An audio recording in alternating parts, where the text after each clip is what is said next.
И съобщения. Чакайте да видим кивъра, дето са му пращали голи снимки. Такова. Здравейте, кралице!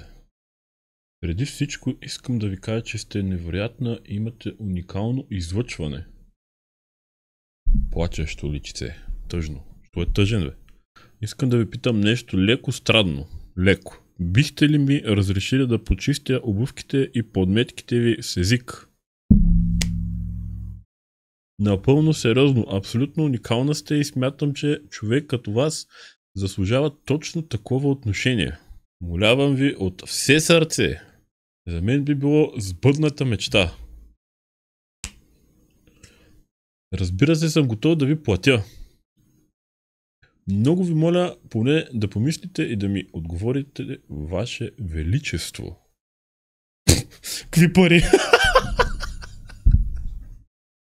Човек е написал някакъв роман, есе, интерпретативно съчинение. Какви пари? 750 лева, как ви се струват ваше височество? Супер оферта. Имаме транзакция. В 12:07 минути вечерта. Хей, кралица Габриела. Само искам да ви кажа, че размислих и не е нужно да изпращате обувките. Разбира се, може да задържите парите. Много ви благодаря за отделеното време. Не забравяйте, че сте невероятна и заслужавате само най-доброто.